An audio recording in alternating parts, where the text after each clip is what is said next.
Hey y'all, Phyllis here, and my website is southernfrugal.com. I've got on my big heavy down coat. Now I've worn this coat, I don't know, 3 or 4 times in the last couple of years maybe. Anyway, from the title you know, when it snows in the south. So here's what happens when snow is even forecast in the south. Everybody always wants to see snow, or I'm guessing most people do, and certainly kids in school want it to snow because they're going to get a snow day then. So we don't really have a lot of experience with snow here, and so when it happens we have certain things that we do. So one thing is we get very cold, so we have to turn our thermostats up, get a fire in the fireplace, make hot cocoa, and all this stuff. So the other thing that happens is sometimes people slip and fall, and I think most often it's on their own steps when it snows. We don't have snow shovels, and well, we actually have one that I brought from Canada many years ago, and Mr. Bucky uses it to clean up the sidewalk. But most people do not have snow shovels and certainly don't have snow blowers. Most people do not have chains for their cars. So there's really almost no need for it because it rarely snows here. We do get freezing rain though, and that kind of shuts down everything when we get that. So anyway, we sometimes we fall and slip on our own steps on the sidewalk in a parking lot of a store. And we get frozen pipes, which we got one this year, and we get in just little minor car accidents. And of course the kids get out of school early if it starts snowing during the day. I mean, when the first flakes start falling, the kids go home. And so when snow is even predicted, and of course it's not predicted very often at all, and they can usually tell us how much we're going to get from the Weather Channel and from our local weather people. So what happens when snow is predicted is everybody goes to the grocery store. I kid you not, everybody goes to the grocery store and they start buying bread and milk and water and stuff like that. And so when you try to go to the grocery store when snow is predicted, you usually can't even find a parking place because there'll be so many people there. And for those people that really wait to go, I mean, they have a hard time finding water and loaf bread. Usually the loaf bread and milk are the first things sold out. So anyway, once it actually starts snowing, if you work, most of the places where people work let their employees go early, and they all kind of are let their employees go early at the same time. And like in this last case, the snow in our little location was predicted to start at 2 o'clock, and that's exactly what it did. So all of a sudden everybody gets sent home. And so when that happens, everybody's going home at once. You get some major traffic jams, and you also get a lot of fender benders. Not because people are slipping in the snow, but we're not used to that much of a traffic jam. So, and the other thing that a lot of people don't know about here in the South, and I know if you live up north, Canada, or the northern part of the country, you know exactly what black ice is. Most people in the South have no idea what black ice is. Now, I used to not know what black ice was either, but years ago I found out because I just slid right into the back of another lady's car. I wasn't even going fast, but I was getting ready to make a turn, and it just looked like the road had recently been paved. It was dark. Well, that's black ice. I had no idea what it was, but now I do know. Now, when it snows, if we get an inch of snow, that really doesn't cover the grass. You know what I'm saying? It doesn't really cover the grass very good.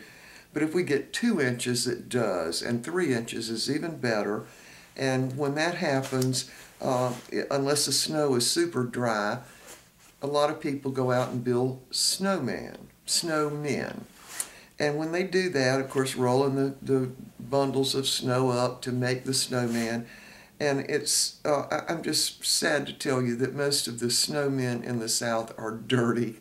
They've got leaves, they've got grass, and they've got dirt in them. So you rarely see a really pretty snowman here. So I made myself some notes, and I know I won't cover everything because we don't get snow often enough to cover everything that we would even know about. All right, so snowball fights. Now, a lot of times we go for several years without even getting anything but maybe a few snowflakes, maybe. And so young children don't know what it is to have a snowball fight. They don't even know. So what has to happen is some adults that have been in snow before have to show the children what a snowball fight is, so which are a lot of fun. All right, and do we have the right attire for snow? No, we don't. We don't. In fact, if you went to our local Walmart or some of the other stores, they might sell gloves at Christmas and maybe boots, but you don't really see the kind of gloves that you have up north where they're leather and they're lined with this fake fur stuff and they keep your hands really warm. And I think y'all even have the kind that have some kind of little battery operated thing that keep your hands warm. Well, we don't have any of that.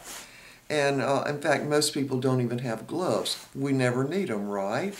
So you'll see people out in the snow throwing snowballs with no gloves at all, and their hands get beet red. And of course, you can't be out there long with that. Now, the other thing, and I have been guilty of doing this myself, and I've seen Mr. Bucky do it and other people. What you do is you've got your regular shoes, right?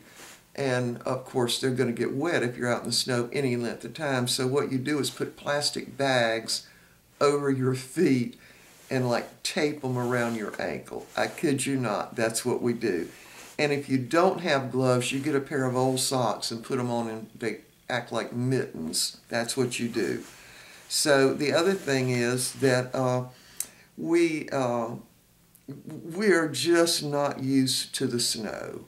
And so after it initially starts snowing, or even before, and the people have gone to the grocery store, they've come home from work, the kids are home from school, and then when we get a ground cover of the snow like we did this most recent time, and everybody goes out and plays in the snow, and then it's over. You know what I mean? It's just over. So the next day you start praying the snow will melt and we will get warmer weather. Because 1-2 days at the most is probably all we can stand. It really is. So the other thing is a lot of people put out bird seed, throw it out on the snow, and breadcrumbs for the birds to eat, because once there's snow all over the ground, the birds have trouble finding anything to eat, and we do care about our birds. So the other thing that we do is, I don't really know what temperature it has to get to before we do this, but most people leave their water running a little bit on their inside sinks, like in the bathrooms and in the kitchen, because they don't want their pipes to freeze. Now, here in the South, we are pretty resourceful, but not having any experience with snow to speak of. And some people, young children particularly, are born and never see snow until they're maybe 5 years old. So we're resourceful and we do the best we can, but we don't have chains for our cars' wheels. We don't have snow gloves. We don't have down jackets like this one. By the way, I bought this because it was on sale, knowing I would almost never wear it, but I figure I'll just keep it in my closet until the time it does snow or sleet or something. We do get freezing rain lots more often than we get snow. And the freezing rain, of course, is terrible, because that is when you get rain, somehow or other there's a warm air over cold air, and the trees and everything are cold and freezing, and the rain falls and it freezes on the trees and on the power lines, and so that you get what we call an ice break. And I think I did a video when we had one here not too long ago, maybe a couple of years ago. But what happens is limbs and trees and everything start breaking, power lines come down because they can't handle all that extra weight where the rain freezes as soon as it hits the surface. So, and we had our oak tree out here, lost a lot of limbs the last time we had what they call an ice break. And the way it sounds, you can hear the trees and the limbs breaking all over the place at night. You know, everybody's gone to bed and you hear bam, bam, and you know that's some big trees or limbs that have come down. So anyway, we do really well, and we're pretty resourceful.